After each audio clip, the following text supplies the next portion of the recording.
Bonjour à tous. Merci d'être venus à ce séminaire un peu particulier. Hein.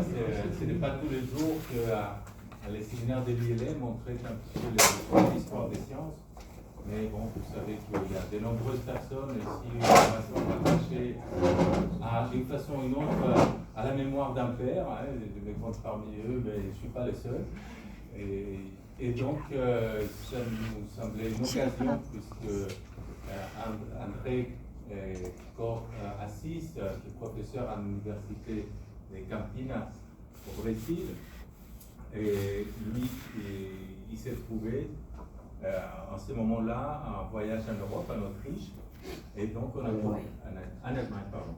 En Allemagne, et on a profité pour l'inviter, puisqu'en fait il est un spécialiste de la physique et en particulier de l'électrodynamique du 18e, 19e siècle, et il a dirigé une thèse sur les travaux d'Ampère, mais également sur Coulomb, et donc de français, et on est très honoré de ce travail qu'il a fait, donc c'est avec grand plaisir que nous l'avons invité.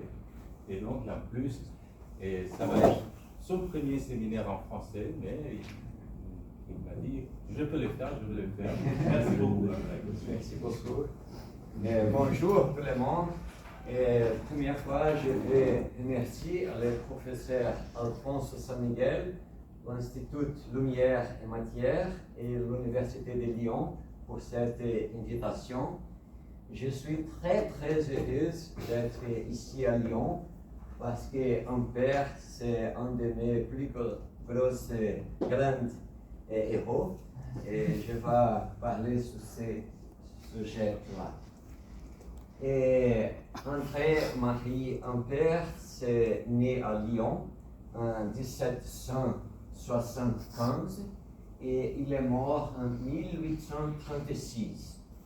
Et sa jeunesse, il est passé à Poligny, que j'espère de visiter aujourd'hui avec le professeur Alphonse. Et il est né à Lyon, mais ce travail principal, il est fait à Paris. Et d'avant de parler qu'est-ce qu'il a fait, je vais dire qu'est-ce qu'il n'a pas fait. Dans tous les livres didactiques de physique, il appelle le théorème d'Ampère l'intégrale des lignes des champs magnétiques qui est proportionnelle à la courant qui traverse les circuits. Et le livre, il dit que Maxwell a corrigé Ampère en introduisant la courant de déplacement.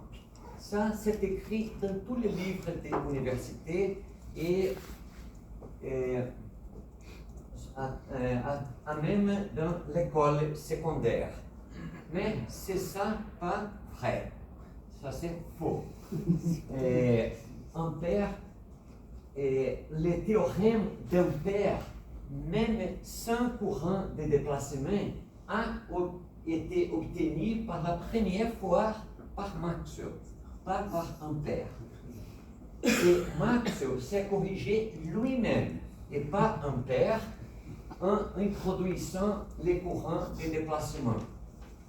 Ampère n'a jamais écrit le théorème d'Ampère. Ampère n'a jamais travaillé avec les concepts des champs magnétiques. Ampère s'est battu explicitement contre quelque chose qui tournait autour d'une file avec courant. Mais donc, si Ampère n'a fait ça, qu'est-ce qu'il a fait? Ça, c'est ce que je vais essayer de parler aujourd'hui avec vous. Ce qui est écrit dans les livres, c'est pas vrai, c'est faux. Et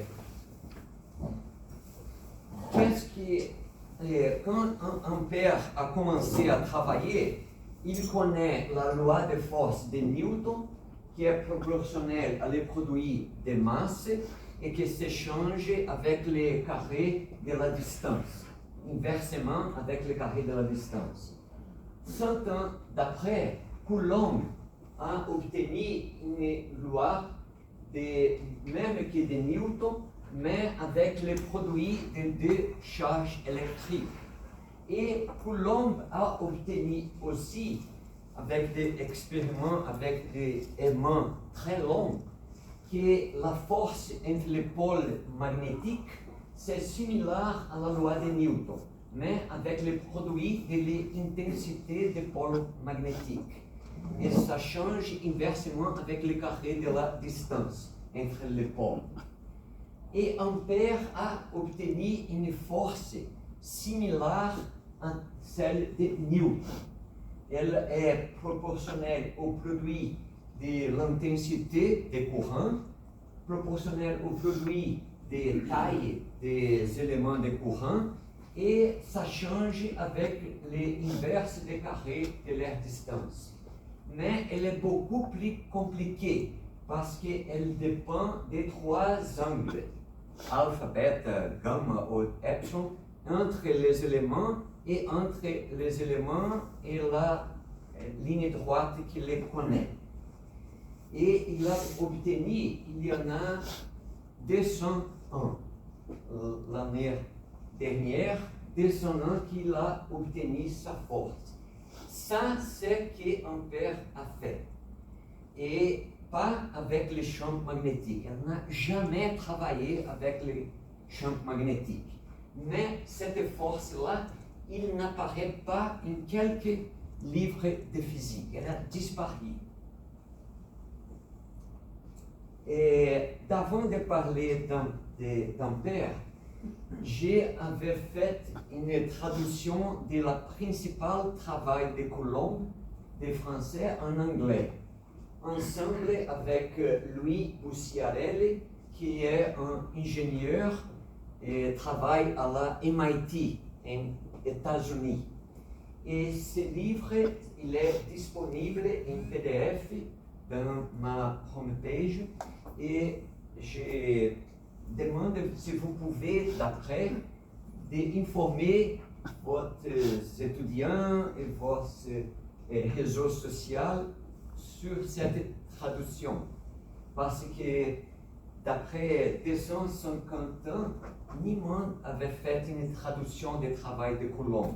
Seulement des premiers 4 travaux en allemand, mais pas en anglais. Mais maintenant, ces travaux de torsion, électricité et magnétisme sont disponibles en anglais aussi. Mais le style de travail de Coulomb, c'est complètement différent d'Ampère.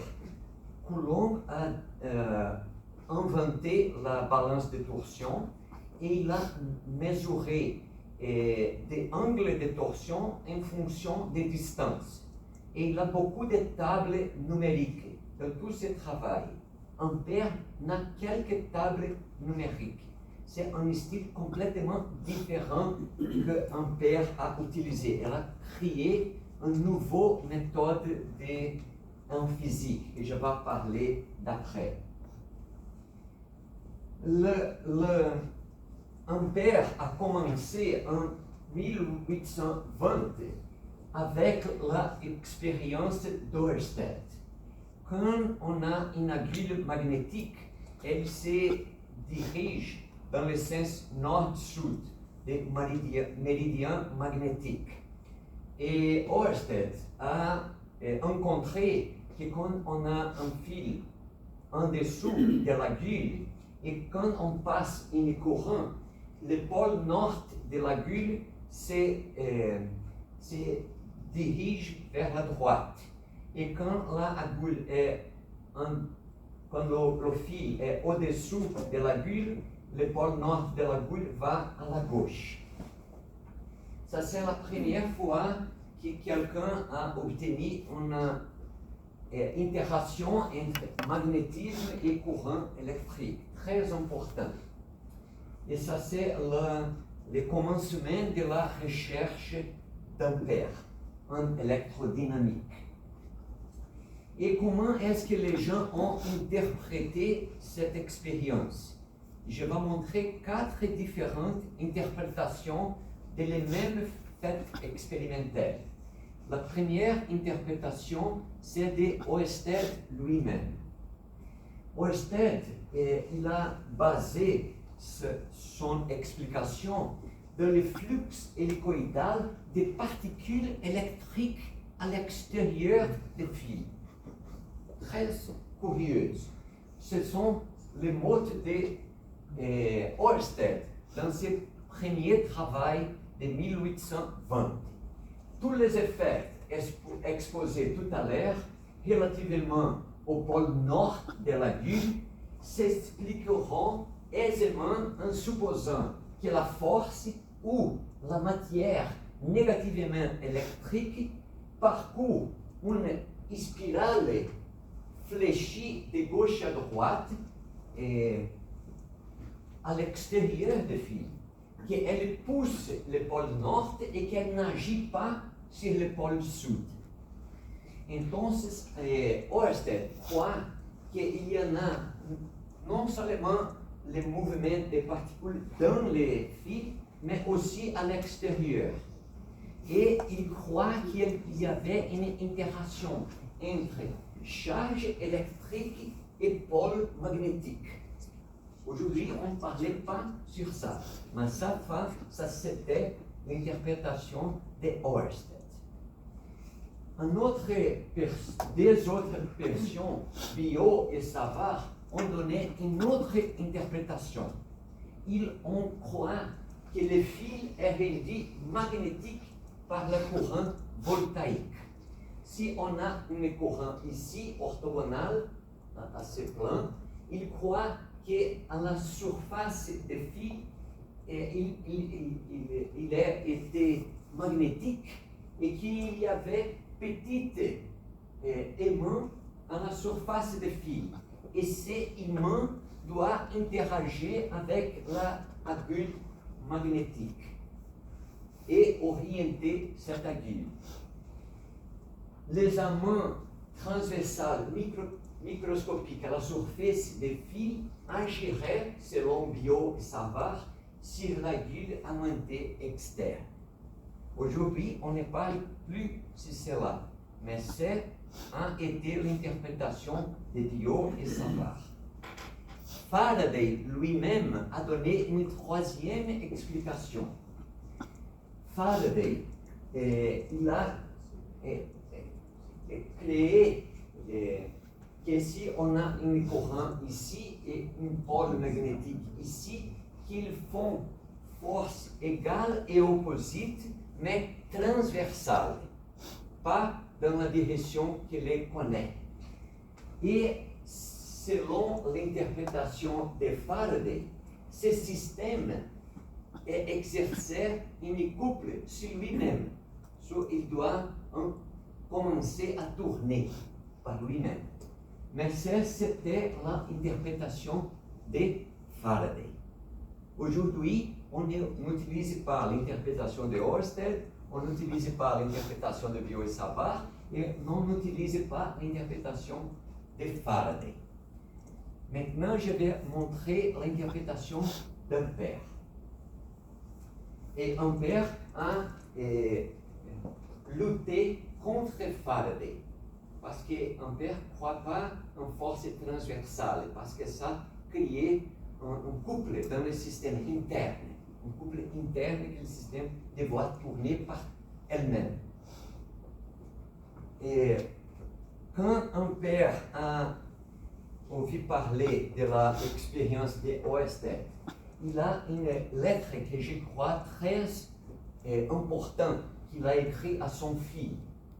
Et il dit dans sa lettre: j'ai bien tort et je me réponds beaucoup de n'avoir pas fait partie de cette lettre il y a 3 jours. Mais tous mes moments ont été pris par une circonstance importante dans ma vie. Depuis que j'entendis parler pour la première fois de la belle découverte de M. Oersted, professeur à Copenhague, sur l'action des courants galvaniques sur l'aiguille aimantée, j'y pensais continuellement. Je ne fais qu'écrire une grande théorie sur ces phénomènes, et tout c'est déjà connu de l'aimant. et tenter des expériences indiquées par cette théorie que tout ont réussi et m'ont fait connaître d'autant de faits nouveaux. Ça c'est un ou deux semaines d'après qu'il a ouvi parler des expériences de Oersted. Et il dit que c'est une circonstance importante dans ma vie. Et d'après ce moment, Ampère a se dédiqué les prochaines 6 ou 7 ans seulement sur ce sujet. Et d'après Niemeyer, d'après 1827 et 28, il n'a pas retourné à l'électrodynamique. Il a travaillé avec la philosophie des sciences. Mais pendant ces 6 ans, toute sa vie s'est dédiée à ces problèmes d'électrodynamique. Mais il savait déjà qu'il avait rencontré ces sujets de travail. Et il n'était pas jeune, parce qu'il était 45 ans. Ça, ce n'est pas souvent que ça se passe dans la science. Normalement, les gens rencontrent ce chemin jeunes. Mais Ampère était mature, 45 ans. Et qu'est-ce qu'il a pensé? Ampère, avec sa vision novatrice, a avancé 2 hypothèses cruciales. La première, il a postulé l'existence de forces d'attraction et de répulsion entre les conducteurs de courant. Une idée jamais évoquée auparavant par quelqu'un. Et il a suggéré que des courants électriques existaient non seulement dans les fils conducteurs, mais également à l'intérieur des aimants et même au sein de la Terre. Il a ensuite tenté de modéliser électrodynamiquement un aimant et la Terre par des fils appropriés transportant des courants électriques. Et il a également tenté de trouver la loi de force agissant entre 2 éléments de courant. Então, sa hypothèse cruciale, c'est que dans les expériences de Oersted, il devait avoir interaction courant-courant, similaire à la force de Newton, masse, ou à la force de Coulomb, charge, ou à la force de Coulomb, pôle magnétique, produite avec un autre pôle magnétique. So, il disait que l'expérience de Oersted, on a courant dans le fil, então on doit avoir courant dans l'aimant. Et il doit être interaction courant-courant. Et il cherchait une force pour décrire cette interaction. Ceci, ce sont des hypothèses nouvelles qui Niemann d'avant Ampère a les supposées. Les premières idées d'Ampère en 1820, le même an, et on connaît que des humains s'attirent ou se repellent dépend des pôles qui sont plus proches. Et Ampère a modélisé un aimant comme un conducteur spirale plein. Et il a substitué un aimant par une spirale et, dépendant de la direction des courants dans la spirale, il a observé une attraction ou une répulsion entre l'aimant et cette spirale. Então, il a substitué le second aimant par une autre spirale. Et ça, c'est la première fois qu'il a obtenu attraction et répulsion entre 2 fils de courant. Et il a écrit: c'est ainsi que j'ai découvert que des courants électriques s'attirent lorsqu'ils circulent dans le même sens et se repoussent dans l'autre cas. Cette expérience, c'est très joli de faire. J'avais fait une reproduction de l'expérience d'Ampère avec des courants d'une pile, d'un volt. Ça c'est très simple et très bon de se voir cette attraction et répulsion. Cette expérience ici, c'est similaire à de Ørsted, mais Ørsted a observé une couple, et ici on observe une force, mais c'est une force entre courant et un aimant. Mais c'est similaire à l'expérience de Ørsted. Mais ça, c'est complètement nouveau. C'est l'interaction entre des courants électriques, pas des aimants. Et c'est ça le commencement de l'électrodynamique. Ampère, c'est le père de tout ce qu'on a sur l'électrodynamique. Et entonces, il a fait ensuite son expérience la plus célèbre, montrant l'attraction et la répulsion entre des fils droites parallèles transportant des courants constants. Cet appareil ici, ça c'est original des figures d'Ampère, constitue la base des balances de courant qui sont disponibles dans tous les laboratoires de physique. Et ce circuit, ici, on a un courant fixe dans les laboratoires et cet autre peut tourner. Et dépendant des directions, elle s'attire ou se repousse. Et on utilise ça pour mesurer l'intensité des courants, dépendant de l'angle d'attraction. Ça c'est la plus fameuse et connue expérience d'Ampère, que des courants dans le même sens s'attirent et en sens contraire se repellent. Je vais rouler ça. Et alors, comment est-ce que Ampère, j'ai dit que Ampère c'est différent de Coulomb. Coulomb a fait beaucoup de mesures des angles de torsion en fonction des distances. Ampère jamais a fait quelque chose comme ça.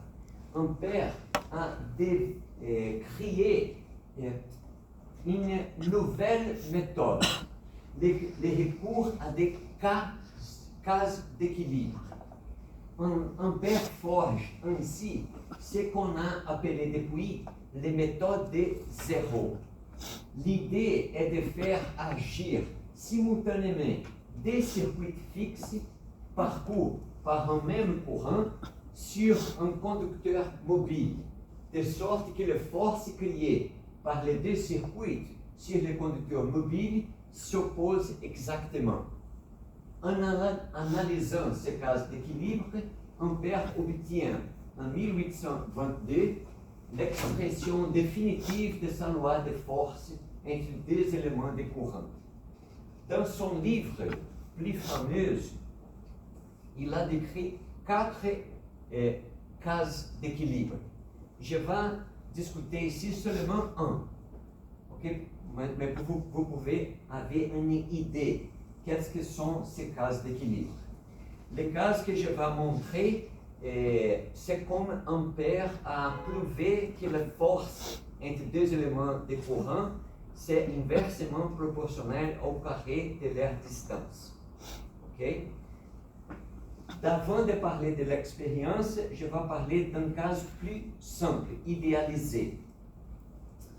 Ampère a fait une hypothèse que la force entre deux éléments de courant c'était proportionnel au produit de leurs intensités, proportionnel aux tailles des éléments de courant, des trois angles, alpha, bêta, epsilon ou gamma, et qu'elle variait avec la potence n de distance.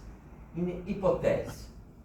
Et alors, si on a trois pièces, trois morceaux de fil avec courant avec des tailles L, 3L et 9L, et quand la distance entre elles, R et 3R, les courants de même sens s'attirent. Et alors, les circuits mobiles doivent être à la gauche pour l'action de les circuit fixe à la gauche. Et elle doit être à la droite de l'action de le fil à la droite. Et avec cette hypothèse, si n était moins que 2, par exemple 1, la force doit être le produit de la taille, et alors on a L, 3L, R à potence n. Et ici, avec ce D, on a 3L, 9L et la distance 3R à la potence n. Si n était par exemple 1, on aurait ici 3, cancel avec ces 3, on aura 9. Et ici 3. Et alors, le fil mobile doit se mouvoir à la droite. Si n était par exemple 3, plus gros que 2, on aurait ici 27, que c'est le 3 mal 9, c'est 27. Et alors la force de la gauche serait plus grosse. Et il devait se mouvoir à gauche. Et s'il pouvait faire l'expérience, il verrait qu'il ne se mouvait pas. Il restait en repos. Et alors il pouvait conclure que la potence serait 2. Mais on ne peut pas faire cette expérience parce qu'on a besoin de circuits fermés. Ok? Mais vous pouvez comprendre qu'est-ce qu'il a pensé. La vraie expérience, c'est avec circuit fermé. Mais aussi, c'est fixe et ça, c'est mobile. Et pour se mouvoir à gauche ou à droite. Et les trois circuits fermés sont passés la même courant I. Mais ils sont similaires. Ces deux circuits à droite, c'est 3 fois plus gros que les deux circuits à la gauche. Et la distance, c'est aussi 3 fois. Et ça, c'est une expérience réelle. Et il a observé que ces circuits ne se mouvent pas. Ils restent en repos. Et alors, la force est inversement proportionnelle au carré de la distance. Okay? Et il a fait d'autres expériences de ce type pour obtenir la variation avec l'angle de la force entre deux éléments de courant. Je ne vais pas discuter ici. J'ai discuté ça dans mon livre. Mais vous avez une idée qu'est-ce que sont cette méthode de zéro, ces cases d'équilibre d'Ampère. Il n'a jamais, comme Coulomb, mesuré la force en fonction de distance et fait une tabelle numérique. Jamais. Christine Blondel, à Paris, a étudié tous les manuscrits d'Ampère. Il n'a jamais une seule table numérique. Jamais. C'est une méthode complètement différente qu'il a introduite dans la physique, qui est très puissante et innovatrice. Cette méthode d'Ampère. Et c'est ça qu'il a obtenu sa force finale il y en a 200 ans, qui est proportionnel au produit de courant, produit de taille de deux éléments, et change avec l'inverse des carrés de la distance, et il a 3 angles, alpha, beta, gamma ou alpha, beta, epsilon. Epsilon est l'angle entre les deux éléments, alpha et beta sont les angles entre chaque élément et la ligne droite qui les connecte, et gamma est l'angle entre les deux plans formés par les éléments et la ligne qui les connecte. Et ce sont des formes différentes que Ampère a écrit. Et pendant 2 ans, Ampère a obtenu cette expression, mais avec une constante K ici. Et il croit pendant 2 ans que cette constante K serait nulle. D'après 2 ans, il a obtenu que cette constante K c'est pas nul et c'est moins 1 demi 2. Et avec cette constante K moins 1 demi 2, il y en a des conséquences que Ampère a dit notables. La première conséquence, quand cette constante K c'est différente de 1 et c'est négatif, moins 1 demi 2, d'avant ça c'est la force d'Ampère dans le système international d'unité et dans notation vectorielle moderne, qu'Ampère n'utilisait pas. Mais on a 1000 notes pour 4 pi, et c'est une force centrale, toujours centrale. N'importe pas comment est-ce que les éléments sont orientés de l'espace. La force est toujours centrale et c'est satisfait la troisième loi de Newton, d'action et réaction. Toujours. Et il y en a un angle entre les deux éléments et un autre angle entre les premiers éléments et la droite qui les connaît, et le deuxième élément et la droite qui les connaît. Ça c'est le moderne avec le courant en ampère, coulomb per seconde, et la force en Newton. Okay? Bon, la première conséquence de laquelle constante K c'est égal à moins 1 demi 2, c'est que la force d'un circuit fermé sur un élément de notre circuit doivent être toujours orthogonales à la direction de ces éléments. Et ça, c'est une expérience qu'Ampère a fait. Ce circuit ici, elle peut se mouver dans la direction de l'horloge ou dans la direction opposite à la montre d'horloge. On a ici Mercure, et ce circuit peut se mouver. Et il peut tourner ici, il peut se mouver à droite ou à gauche, mais il ne se move pas. Il reste en repos. Et alors, Ampère a conclu expérimentalement que la force exercée par un circuit fermé de forme arbitraire, agissant sur un élément de courant extérieur de notre circuit, est toujours orthogonale à la direction de cet élément. C'est une preuve expérimentale d'Ampère. Mais il a aussi montré ça théoriquement. Il a intégré sa force et il a montré cette propriété. Ça, c'est une des faits notables nouveaux, conséquences de quelle constante K c'est moins 1 demi 2. Il a montré aussi théoriquement. Il a intégré. Ici, j'ai écrit dans la notation moderne. Mais après, l'expression d'Ampère, c'est similaire, mais une autre notation. Mais la force d'un circuit fermé de forme arbitraire, c'est toujours orthogonal à la direction de l'élément externe. Et il a prouvé ça théoriquement et expérimentalement. C'est deux choses qu'Ampère a prouvées.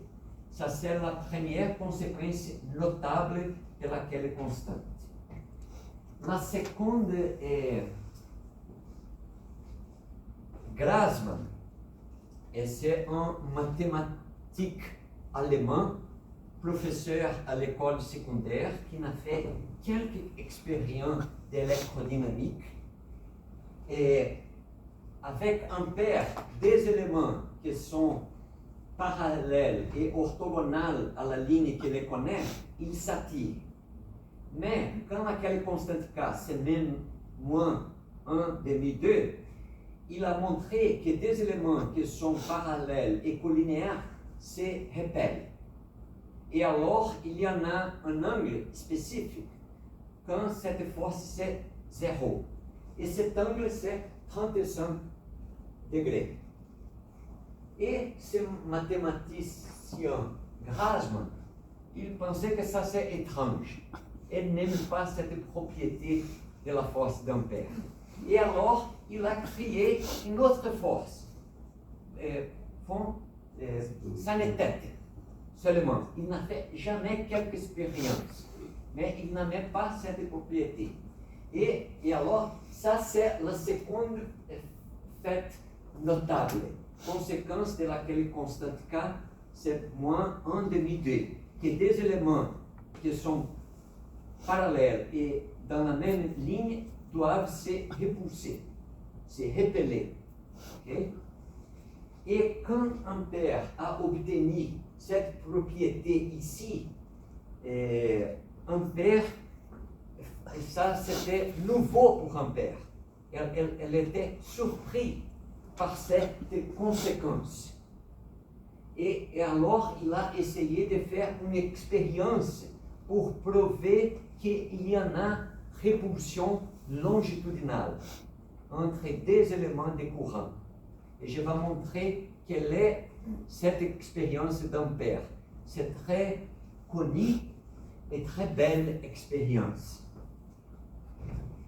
Bon, d'avant, Ampère avait prouvé que la force exercée par un circuit fermé de forme arbitraire, agissant sur un élément de courant extérieur, est toujours orthogonal à ces éléments.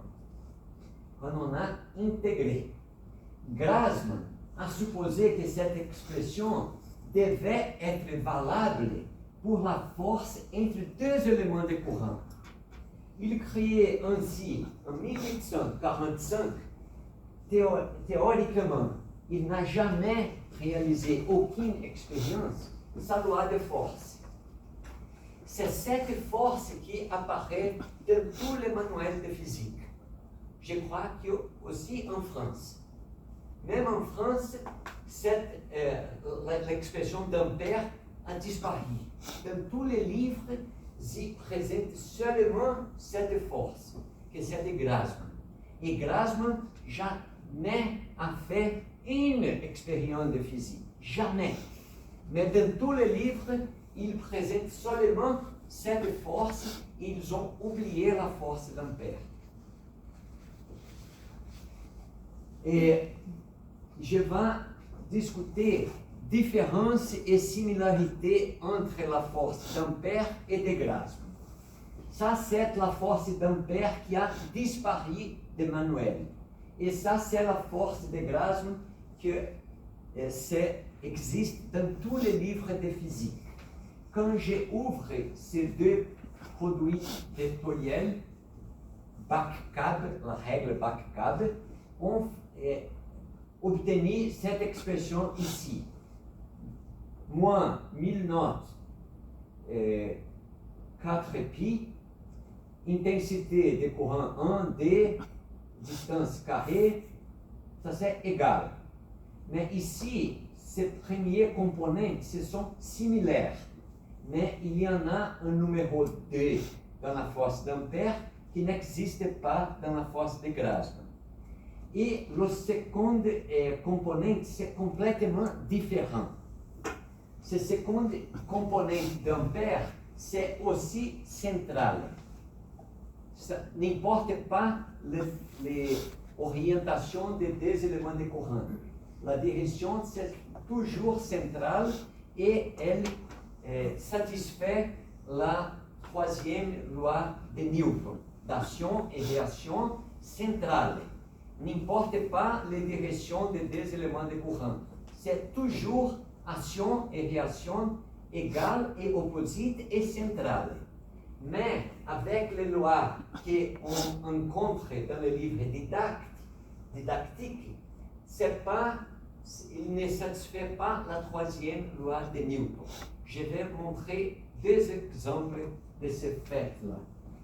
Mais d'avant, quand on intégrait les deux expressions d'Ampère et de Grassmann, on obtenait la même force. quand on intègre la force d'un circuit fermé sur un élément d'un autre circuit. Les deux expressions sont égales. Et alors, si on fait expériment avec deux ou plusieurs circuits fermés, on ne peut pas distinguer ampère et grasme. Et alors, beaucoup de gens pensent croire qu'on ne peut jamais distinguer ampère et grasme.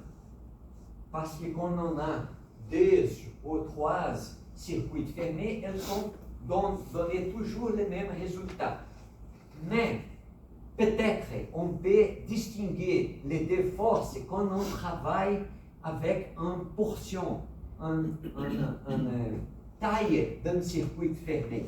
Et je vais montrer deux types d'expériences après. Mais d'avant ça, je vais montrer la différence théorique entre ampère et grasme. La première différence est quand on a deux éléments qui sont orthogonaux. Et alors, avec ampère, ils ne font pas force. 1 en D et D en 1. C'est nul. Mais avec grasme, l'élément 1 fait une force qui se dirige vers haut dans l'élément D.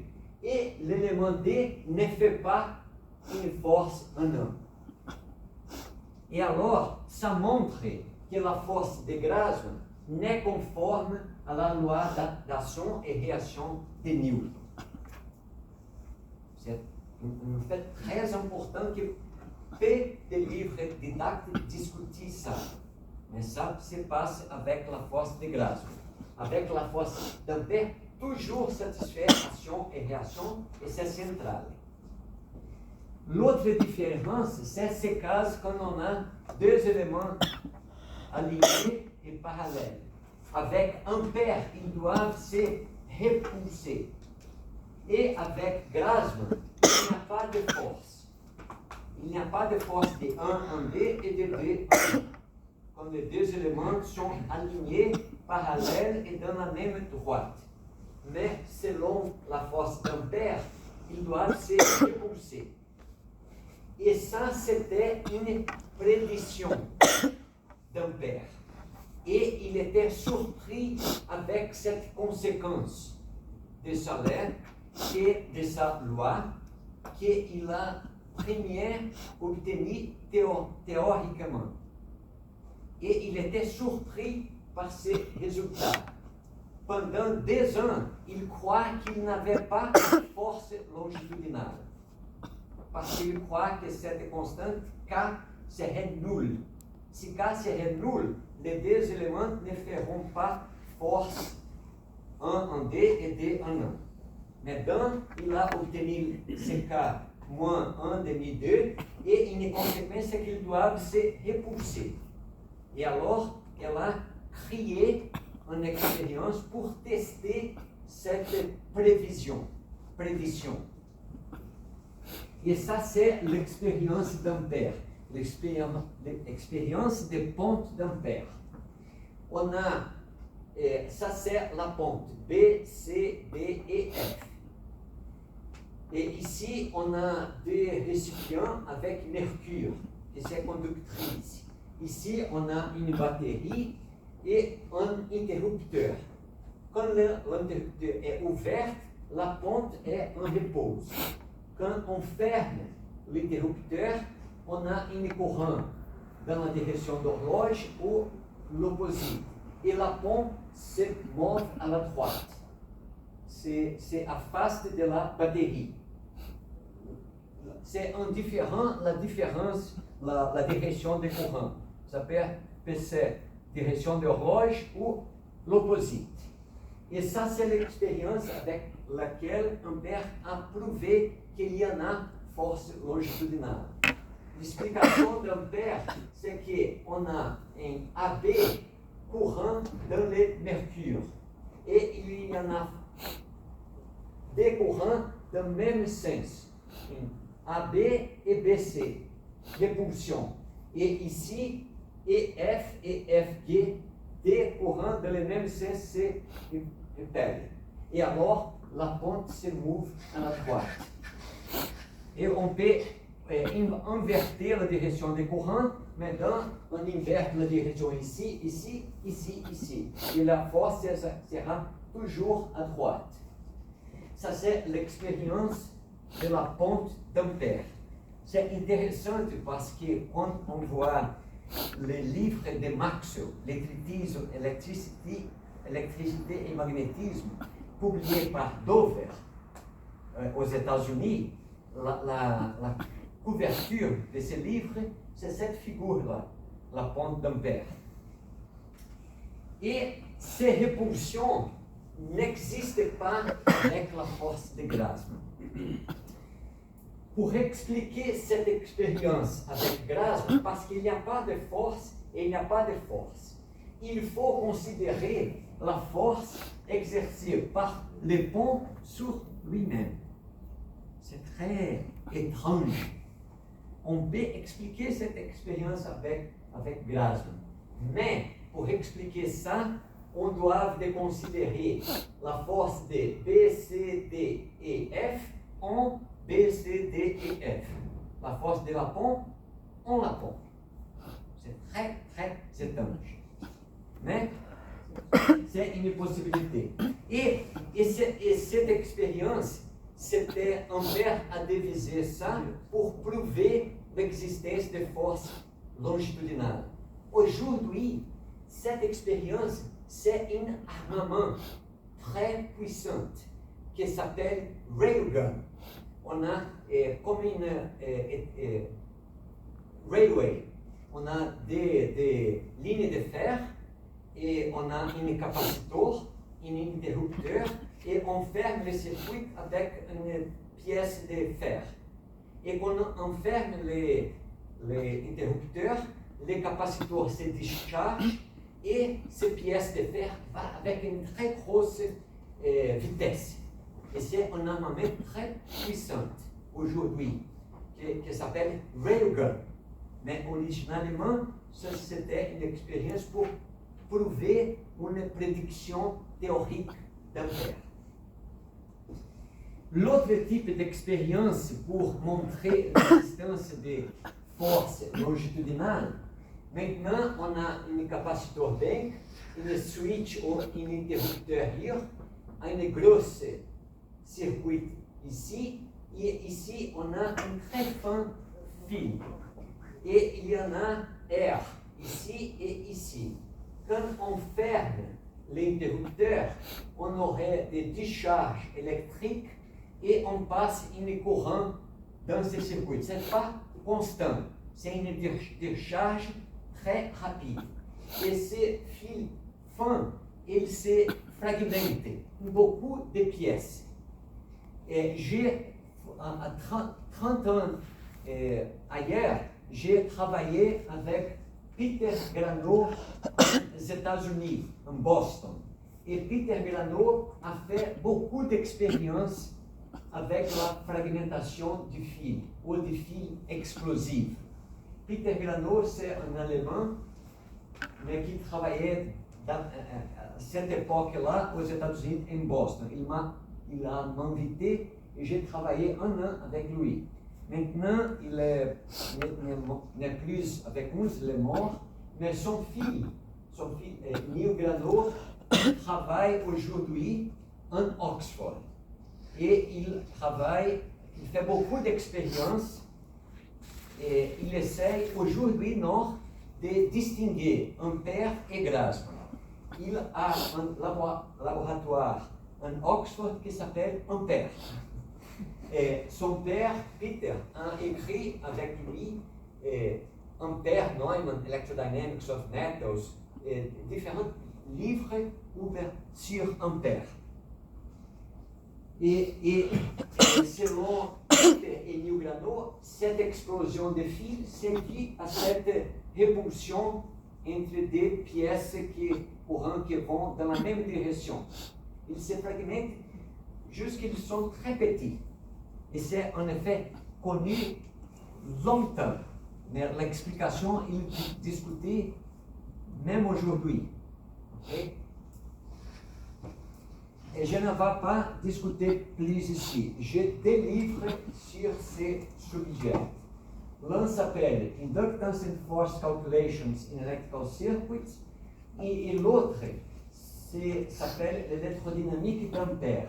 Et dans ce livre que j'avais écrit avec un étudiant de moi, Chaib, on a fait une traduction complète de français en anglais de l'œuvre plus importante d'Ampère, les théories électrodynamiques des phénomènes électrodynamiques déduits seulement de l'expérience. C'est un livre de 1826 et que c'est l'œuvre prime la plus importante d'Ampère, qui n'a jamais été traduite, seulement partielle.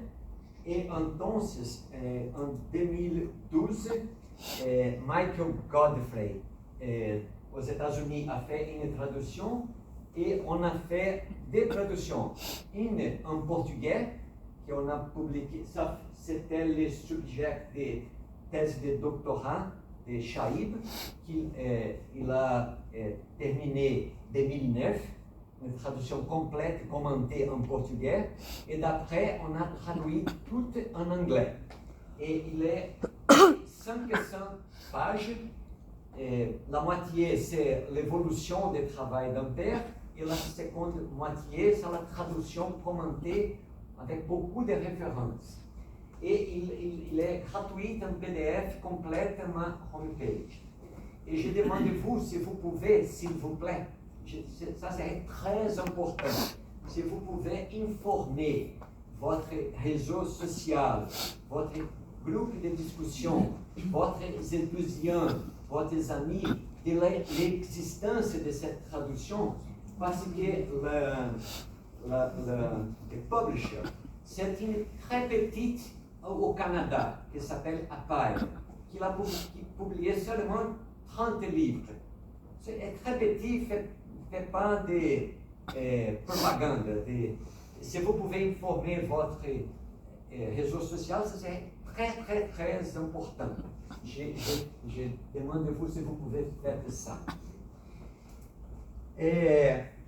Je vais maintenant montrer une évaluation qu'on fait. Tricker, dans son livre Early Electrodynamics, a dit, dans la théorie de la gravitation, Newton possédait déjà une connaissance de toute une série de phénomènes, principalement grâce aux lois de Kepler. Ampère devait découvrir les lois expérimentales ainsi que fournir la théorie, et ainsi faire le travail de Tycho Brahe, Kepler et Newton réunis en un seul. Très positif. Maxwell, dans son livre 1873, en comparant les forces entre les éléments de courant d'Ampère et de Grassmann, que Maxwell connaît, et deux autres expressions créées par Maxwell lui-même, qu'est-ce que Maxwell a dit?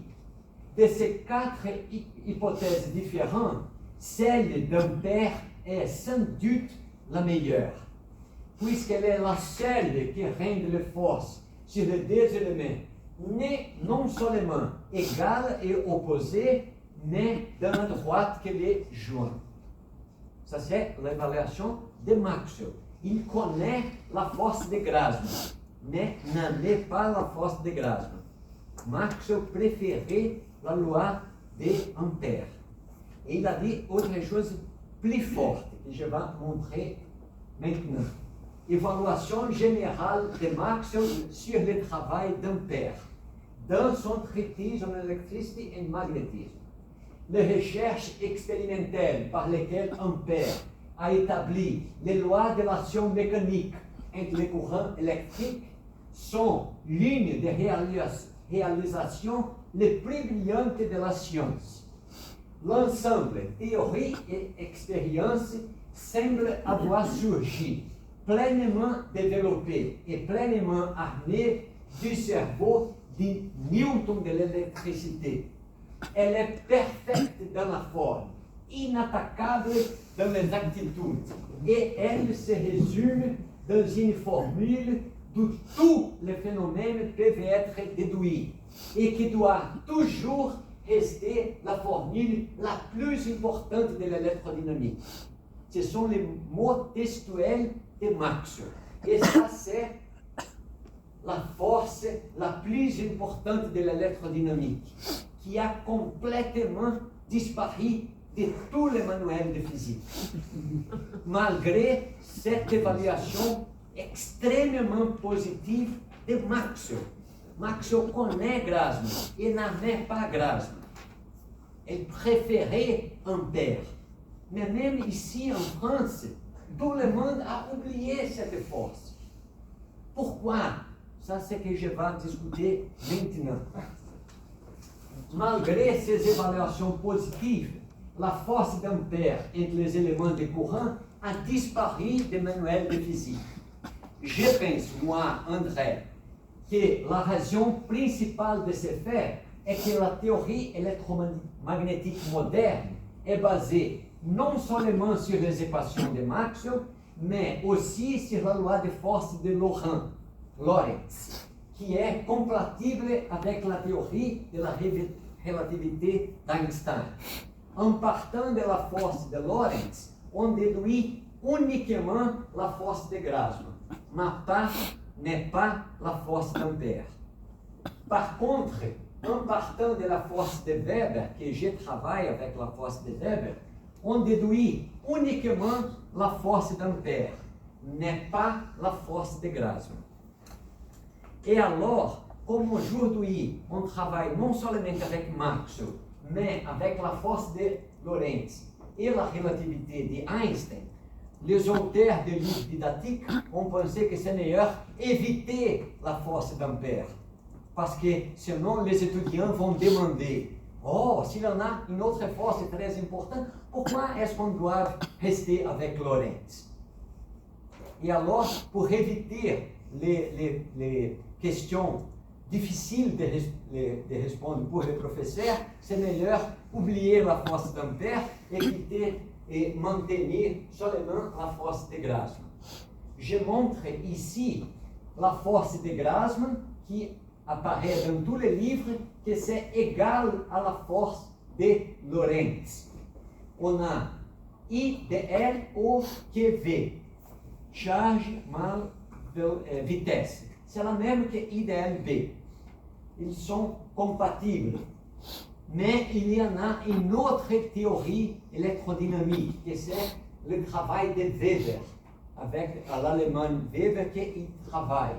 Et Weber a déduit sa force entre deux charges électriques, que c'est similaire à la force de Coulomb, mais qui dépend de vitesse relative entre deux charges et accélération relative entre deux charges. Avec Lorentz, on a une vitesse que c'est une vitesse de charge, pas en relation au aimant, mais en relation à l'observateur. C'était étrange. Je n'aime pas cette chose-là. Je préfère ces choses-là. Et Weber a déduit sa force de la force d'Ampère. CD a une connexion directe, ainsi comme CD. Okay? Et pour cette raison, on a oublié Ampère parce qu'elle n'est pas compatible avec Lorentz et alors elle n'est pas compatible avec Einstein, de relativité. Je n'aime pas Einstein. Je suis contre Einstein. J'aime Weber et j'aime Ampère. Je crois en Weber et je crois en Ampère. Je ne crois pas en Grassmann, je ne crois pas en Lorentz. Et pour ce motif, je travaille avec Weber et avec Ampère, et pour ces raisons, j'ai fait beaucoup d'efforts pour traduire le travail de Weber et d'Ampère et de Coulomb en anglais, parce qu'ils sont complètement oubliés aujourd'hui. Et comme le professeur Alfonso San Miguel a dit, dans ce moment, je travaille en Allemagne. Je suis professeur de physique au Brésil. Mais de septembre à décembre de cet an 2000, 23, je travaille à l'université d'Augsbourg. Et j'avais édité 4 livres avec la traduction de allemand en anglais de travail de Weber. Wilhelm Weber's main works on electrodynamics translated into English. 4 tomes, et je n'en fais pas toutes les traductions, seulement un peu, mais j'ai édité et beaucoup de mes amis ont fait des traductions. Et nous avons publié ces 4 tomes qui sont aussi disponibles en PDF dans ma homepage. Et maintenant, j'ai reçu une invitation du professeur Sierliebach et professeur Frauenfelder de l'Université d'Augsbourg pour travailler dans les traductions du 5e tome du travail de Weber. Peut-être en un ou 2 ans, on doit publier ça. Et je demande vous aussi, informer votre réseau social, votre groupe de discussion, votre étudiants sur l'existence de cette traduction. Parce qu'aujourd'hui, même en français, beaucoup de gens lisaient en français. L'allemand, peu de gens. Et alors, en conclusion, l'électrodynamique d'Ampère est extrêmement puissante. Ces dernières années, l'électrodynamique d'Ampère a suscité un regain d'intérêt en raison de nouvelles expériences et de nouveaux développements théoriques. Merci beaucoup.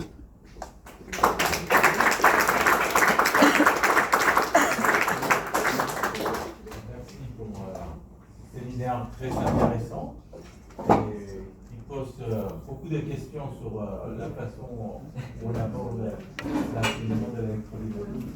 Il pose aussi des questions. Est-ce que si Einstein ne plaît pas, qu'est-ce que ça veut dire? Quel est le point de vue qu'il faudrait modifier d'Einstein pour que ce soit compatible? Peut-être qu'il y a des questions. Oui. Une question.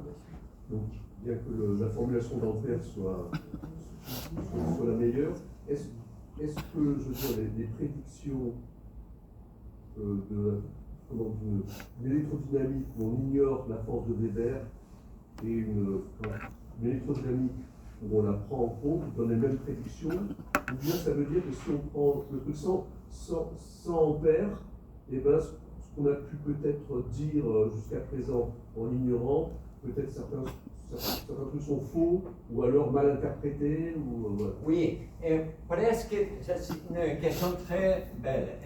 Presque tous les cas se sont similaires la prévision avec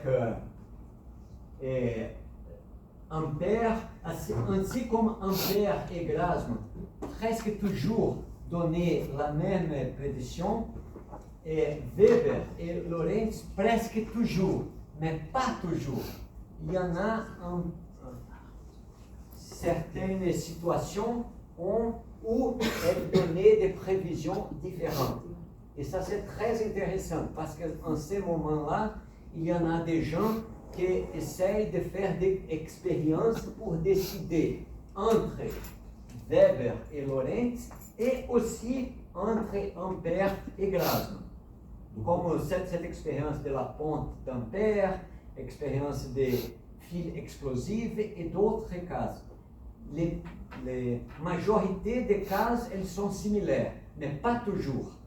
Et alors, je crois qu'un jour, on va pouvoir décider, non seulement entre Ampère et Grasman, mais aussi entre Weber et Lorentz. Et alors, si la relativité c'est correcte ou non. Oui.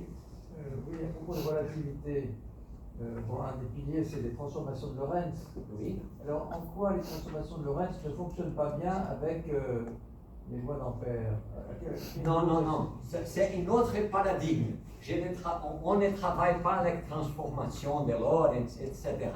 C'est un autre paradigme parce que, et ça c'est, le professeur Bernard dit, ça c'est une demande très intéressante parce que ce sont des paradigmes différents. Et ça c'est que j'ai discuté hier avec le professeur Alfonso San Miguel, qu'est-ce qui m'a attiré pour travailler avec Weber? Pourquoi est-ce que je travaille avec Weber?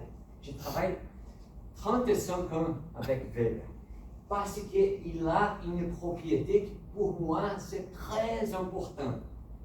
Parce que quand j'ai étudié physique à 40 ans au Brésil, j'ai venu voir cette force. Mais je voulais comprendre qu'est-ce que c'est cette vitesse. C'est la vitesse de charge em relation à quoi? Et vous pouvez toutes vous chercher dans votre livre. Qu'est-ce que les livres disent?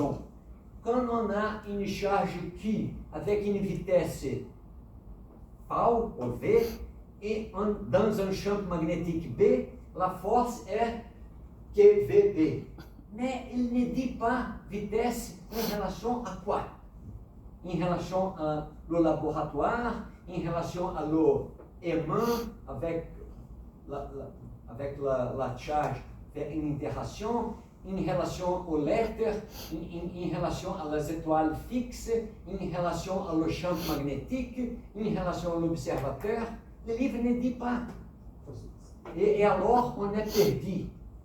Mais d'après, quand j'étais dans la post-graduation, mon doctorat travail, j'ai découvert qu'ils utilisent cette vitesse comme si c'était la vitesse de la charge en relation à l'observateur.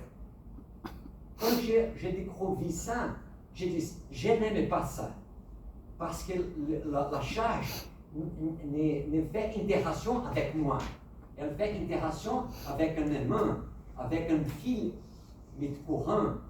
Et alors, j'ai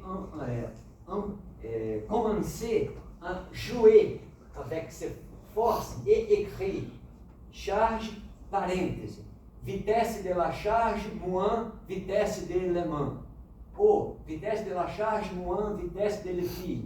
Parce que je crois qu'il doit être vitesse relative entre les choses qui font d'interaction. Et d'après, j'ai découvert la force de Weber, qui a cette propriété. On a, assim como Coulomb ou Newton, la R, c'est pas la distance de la monde à moi, c'est la distance entre la monde ou la Terre, ou a distance entre Júpiter et le satellite de Júpiter.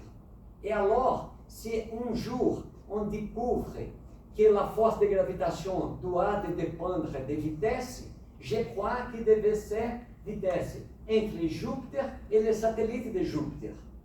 Parce qu'ils font interaction avec un autre, non avec moi. Parce que moi, je suis seulement l'observateur, mais le satellite de Júpiter fait une interaction avec Júpiter, non avec moi. Et c'est cette propriété qu'il y en a en Weber.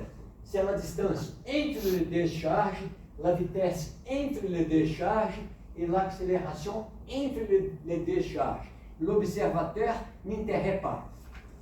Et alors, professeur Bernard Guy, ça c'est un autre paradigme. Avec ce paradigme-là de Weber et d'Ampère, on n'a pas besoin de transformation de Lorentz parce que l'observateur n'intéresse pas. Avec Lorentz, on a ce besoin parce que cette vitesse a changé dans le temps. Maxwell a obtenu cette expression. Et pour Maxwell, cette vitesse, ce n'était pas vitesse en relation à l'observateur. Pour Maxwell, c'était la vitesse de la charge en relation à le champ magnétique. D'après a venu J.J. Thomson, il a dit non, ça c'est la vitesse de la charge en relation à le milieu de constante magnétique mi. Et d'après vient Lorentz, il a cambié le significat. Il a dit non, ça c'est la vitesse de la charge en relation au éther. Lorentz a croit dans l'éther. Et d'après, Einstein a modifié la quatrième fois la signification, la définition de cette vélocité. On a 4 théories différentes qu'ils ont cambié dans le temps. avec Einstein, 1905, il a cambié et il a dit, non, ça c'est la vitesse de la charge en relation à l'observateur. C'est une autre théorie, c'est pas la théorie de Maxwell, c'est pas, avec cette interprétation, c'est pas la force de Lorentz. Tous les livres appellent ça la force de Lorentz. Mais Lorentz a donné une autre interprétation pour cette vitesse. Pour Lorentz, c'était la vitesse de la charge en relation à l'éther, qui était en repos en relation aux étoiles fixes. Aujourd'hui, on a changé cette interprétation parce que Einstein a dit une autre interprétation. Et on a 4 différentes théories pour cette force-là. Oui? Pour la force de Weber, en fait, il n'y a pas de champ électrique ou champ magnétique. Non. C'est quoi l'opposition par rapport au champ électrique, au champ magnétique, monsieur? Oui, ça c'est. Votre nom est? Pardon? Votre nom? Ah, mon nom, je m'appelle Bruno Consinard, je suis enseignant Oui, chercheur ici. parce que ça c'est une question très très intéressante. On a des paradigmes complètement différents. Aujourd'hui, on appelle toujours les champs gravitationnels, les champs électriques, les champs magnétiques, les propagations des champs, etc. Ça, c'est le paradigme de Faraday et d'après de Maxwell. Mais il y en a un autre paradigme de physique, que c'est le paradigme de Newton, de Coulomb, de Ampère et de Weber, où on ne parle pas de champs.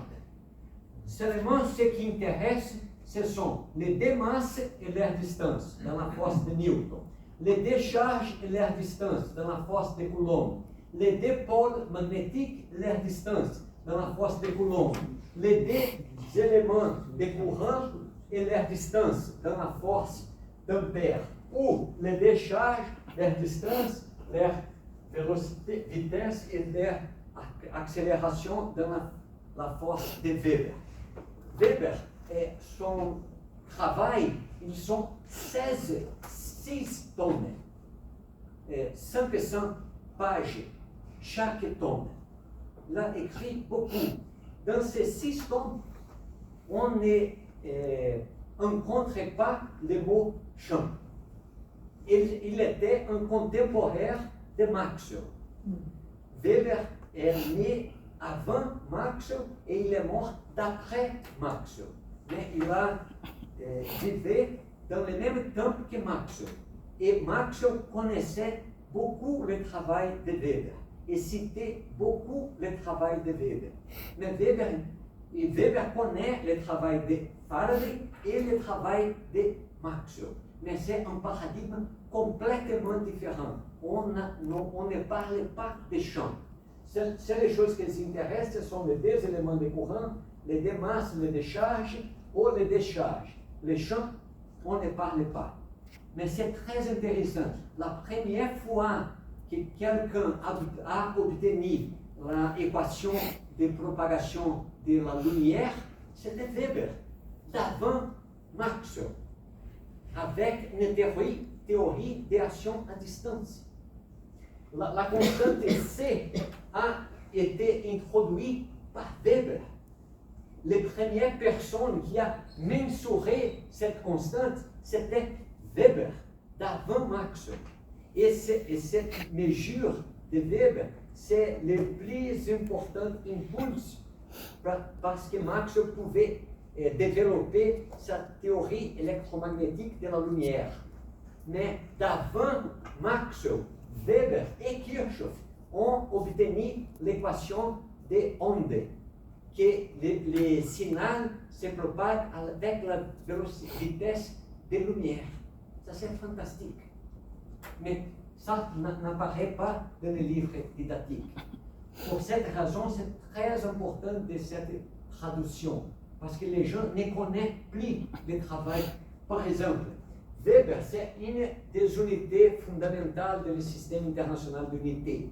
Le nom de Weber apparaît seulement dans footnote.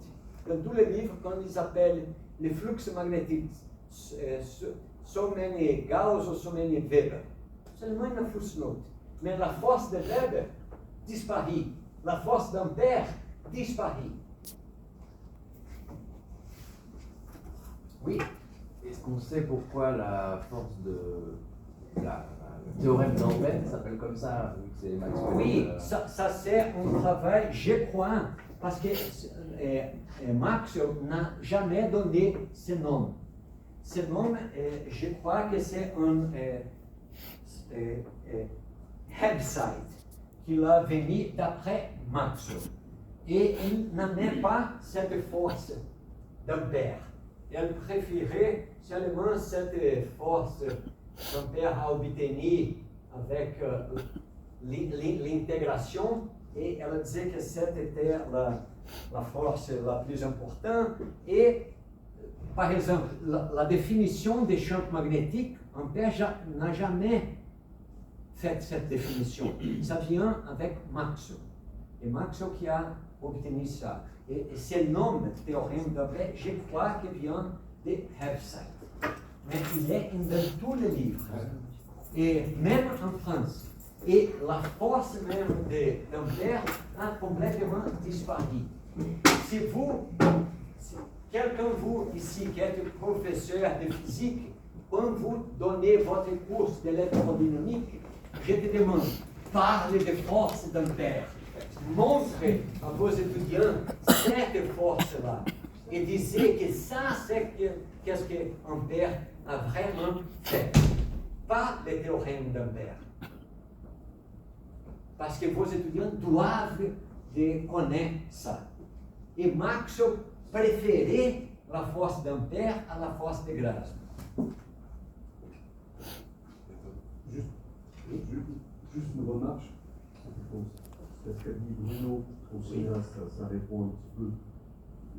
Ma première impression quand on mettait la force de Lorentz, dire est-ce que c'est pas implicite du fait quand on l'utilise de dire, comme vous le parlez, il faut préciser l'observateur, tout ça, est-ce que c'est pas implicite de dire se donner, on s'est donné, je dis implicitement un référentiel, mais on a défini toutes les quantités qui interviennent dans l'équation, dans ce référentiel. Le champ électrique, c'est le champ électrique qui est donné dans ce référentiel, la vitesse de la charge dans ce référentiel, et le champ magnétique. Oui, et ça après, c'est... et seconde remarque, est-ce que le fait d'introduire des champs, c'est pas une manière d'avoir après, au final, un formalisme qui fait intervenir un nombre réduit de quantités vectorielles? Oui, ça Mais c'est équivalent, quoi. Oui, ça c'est une possibilité, mais ce n'est pas la unique. Et Maxwell a donné une autre définition.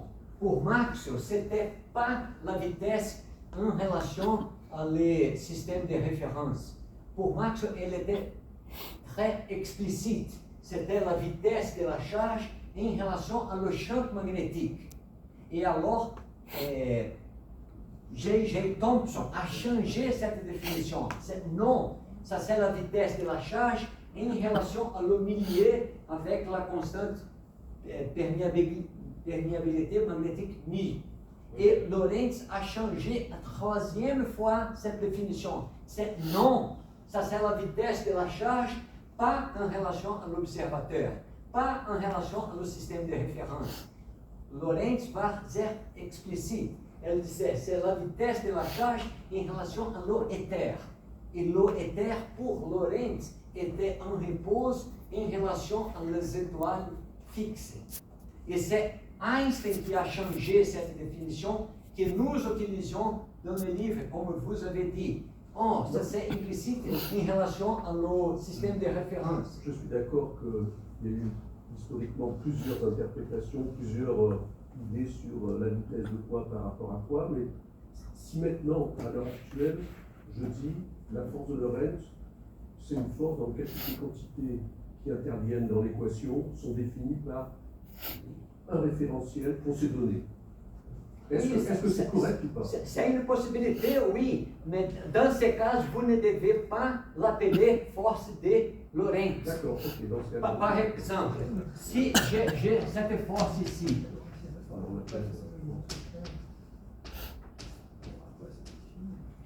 quel est le nom de cette force? Constante de Newton. Non, la force, la force. De force de quoi? Qui a développé? Newton. Ça dépend. Ouais, d'accord. Quand on dit que R, quand on dit que R c'est ça c'est la loi de Newton. Mais si j'ai ici M1, M2, et ça c'est le point en milieu, et je suis l'observateur ici. Quand je définis, ça c'est le R qui apparaît ici, ça c'est pas la force de Newton. Oui, mais on... C'est une autre force, ce n'est pas de Newton, parce que cette définition c'est différente de celle de Newton. Et alors, quand on dit que cette vélocité, c'est la vitesse de la charge em relação à l'observateur ou ao système de référence, ça c'est pas la force de Lorentz. Ça c'est la force d'Einstein ou d'une autre personne, mais pas la force de Lorentz. Même ici, si j'ai défini que R c'est la distance entre le milieu de la masse 1 et de l'observateur, si ça c'est R, ça c'est pas la force de Newton, ça c'est la force d'Einstein ou d'une autre personne. Non, mais Einstein écrire la... Non, pas d'Einstein, une autre personne, mais pas de Newton. Parce que pour Newton, c'est la distance. Je trouve très intéressant l'analyse, parce que ça nous permet Oui. de comprendre Oui. l'évolution des théories et voir qu'on a changé progressivement de référentiel, par exemple. Mais en fin de compte, le fait qu'aujourd'hui, effectivement, on utilise les référentiels d'Einstein, si effectivement on veut pouvoir faire apparaître les termes relativistes, Oui, je pense que oui. c'est nécessaire. Je suis absolument d'accord que théoriquement, on ne devrait plus l'appeler Einstein, mais après, il faut être pratique. Oui. Lorentz, je veux dire, finalement, ça demanderait appeler effectivement Lorentz-Einstein. Oui. Ça c'était compliqué, oui. Mais ton message est très intéressant puisque ça permet de voir Les changements, l'évolution des concepts physiques. Après, ça sort toujours, il faut qu'on soit pratique aussi. Oui.